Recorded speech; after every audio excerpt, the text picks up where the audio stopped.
15 मार्च 2024 रात के 3:12। कांग परिवार का निजी चिकित्सा कक्ष। उस रात जब कांग सीयू की आंखें पहली बार खुली तो वह रोया नहीं। एक नवजात शिशु जो नहीं रोता वह दुनिया को चौंका देता है, परंतु उस कमरे में मौजूद चिकित्सकों ने जो देखा वह उन्होंने अपनी पूरी जिंदगी में कभी नहीं देखा था। उस नन्हे चेहरे पर जो घंटों पहले ही दुनिया में आया था, एक भाव था जो किसी नवजात का नहीं होता। शांति नहीं, जिज्ञासा नहीं, बल्कि पहचान। जैसे वह पहले से जानता हो कि वह कहाँ है, जैसे उसने यह कमरा, यह रोशनी, यह दुनिया पहले भी देखी हो। उसकी आंखें जो किसी नवजात की तरह धुंधली और अनफोकस्ड होनी चाहिए थी, उस रात एक बिंदु पर टिकी थीं। छत पर नहीं, दीवार पर नहीं, बल्कि ठीक उस दरवाजे पर जिसके पार उसका दादा खड़ा था। वह दरवाज़ा जो बंद था, जिसे उस बच्चे ने कभी देखा नहीं था। फिर भी उसकी दृष्टि उस दरवाजे पर टिकी रही 3 पूरे सेकंड तक। एक नवजात की तरह नहीं, बल्कि एक ऐसे इंसान की तरह जो जानता है कि दरवाजे के पार कौन खड़ा है। कांग जेवॉन जो अभी भी बाहर खड़ा था, उस पल महसूस किया कि उसकी पीठ पर कुछ है, एक दृष्टि, एक भार।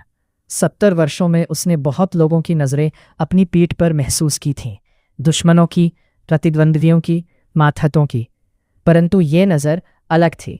ये नज़र उसे पहचानती थी, और वो पहचान एक नवजात की आंखों से आ रही थी जिसने अभी तक दुनिया देखी ही नहीं थी। उसने धीरे से दरवाज़ा खोला। कमरे में प्रवेश करते ही उसके पांव रुक गए, ना इसलिए कि कमरा असाधारण था, बल्कि इसलिए कि वो बच्चा जो उसके प्रवेश करते ही उसकी तरफ मुड़ा।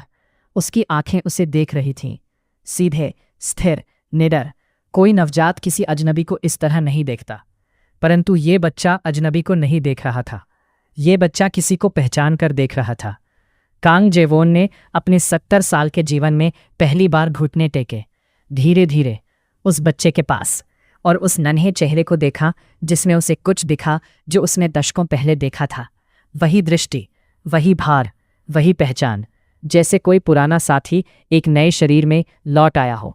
उसने अपना दायां हाथ उठाया काले दस्ताने में और उस नन्हे हाथ के पास ले गया। बच्चे की उंगलियों ने बिना किसी चूचों के उसकी एक उंगली पकड़ ली, और उस स्पर्श में कांग जेवोन को महसूस हुआ कि यह परिवार अभी समाप्त नहीं हुआ, यह कहानी अभी शुरू हुई है।